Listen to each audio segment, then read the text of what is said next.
इधर हजारीबाग से बड़ी खबर आ रही है, जहां बस और ट्रक के बीच टक्कर हुई है और इस टक्कर में बस कंडक्टर की मौत हो गई। हादसे में दूसरे 12 लोग भी घायल हो गए हैं। सभी घायलों को चौपारण स्वास्थ्य केंद्र में भर्ती कराया गया है।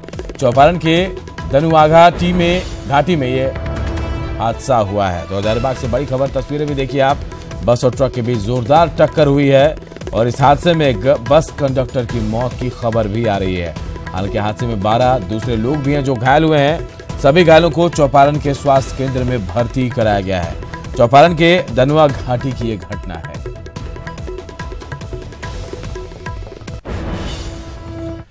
इधर खूंटी के मुरहू कस्तूरबा गांधी आवासीय विद्यालय के 35 छात्राओं में चिकनगुनिया के लक्षण पाए गए हैं। चिकनगुनिया फैलने की खबर के बाद कई छात्राएं विद्यालय छोड़कर घर चली गई हैं। कई अभिभावक विद्यालय पहुंचकर अपने बच्चों को घर ले जा रहे हैं। चिकनगुनिया की खबर के बाद स्वास्थ्य अधिकारियों ने स्कूल जाकर छात्राओं की जांच की और एक छात्र में चिकनगुनिया की पुष्टि भी हुई। विद्यालय में करीब 35 छात्राओं के हाथ, पैर और घुटनों में सूजन है। सदर अस्पताल खूंटी में चिकनगुनिया और डेंगू के इलाज की कोई व्यवस्था नहीं है। चिकनगुनिया हुआ है। और कब से? जी मंगलवार से शुरू हुआ था और बहुत कोई का कल हुआ है और आज बहुत कोई का हुआ है। उन्हें सैंपल भेजा था रिम्स में, वायरोलॉजी लैब में। उसमें एक ही बच्चे का जो है चिकनगुनिया का पॉजिटिव आया है, बाद बाकी 7 बच्चों का नेगेटिव।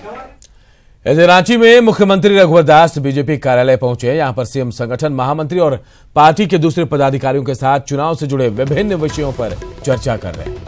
अभी 3 लोकसभा क्षेत्र के प्रत्याशियों के नामों की घोषणा बाकी है, लिहाजा चुनाव प्रबंधन और प्रचार किस प्रकार से हो, इन तमाम विषयों पर विचार विमर्श किया जा रहा है।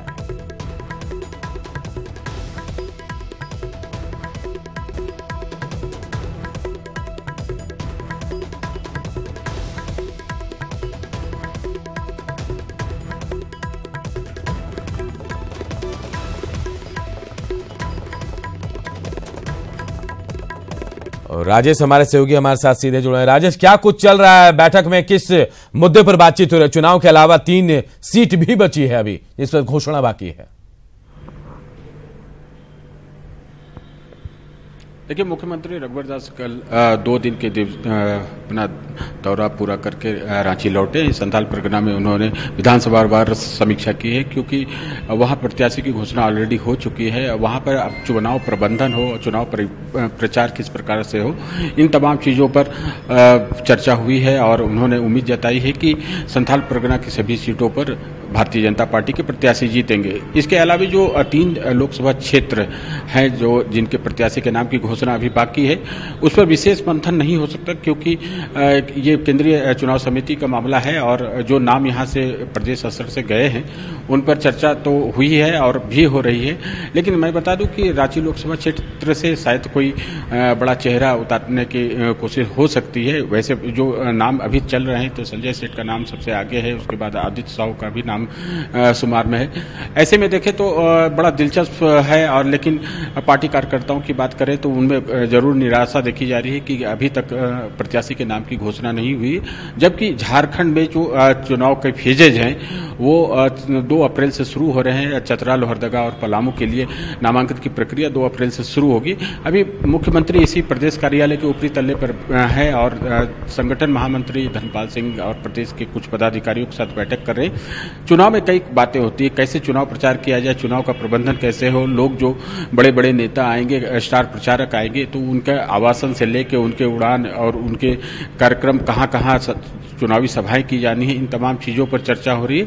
लेकिन सबसे अहम सवाल यह है कि 3 लोकसभा क्षेत्र के जो प्रत्याशियों के नाम की घोषणा है, सबकी नजर पार्टी के छोटे से बड़े नेताओं की उसी पर लगी हुई है और इसमें विलंब होने से लोगों में निराशा भी बढ़ती जा रही है और साथ में कई तरह की चर्चाएं हो रही है। शायद इन 3 सीटों पर पेच भी ज्यादा है। बहुत बहुत शुक्रिया राजेश साहब, नजर बनाए रखें, हम आगे भी आपसे अपडेट लेंगे। इधर खबर यह भी आ रही कि झारखंड की 3 बची लोकसभा सीटों पर बीजेपी कल अपने उम्मीदवारों का ऐलान करेगी। रांची से संजय सेठ, कोडरमा से अन्नपूर्णा देवी और चतरा से सुनील सिंह को टिकट मिलना तय माना जा रहा है। वैसे चतरा सीट से गिरिनाथ सिंह भी टिकट की रेस में है, जो हाल ही में आरजेडी से बीजेपी में शामिल हुए हैं। बीजेपी की केंद्रीय चुनाव समिति आज 3 नामों की घोषणा कर सकती है। गौरतलब है कि झारखंड के लिए नामांकन प्रक्रिया 2 अप्रैल से शुरू हो रही है।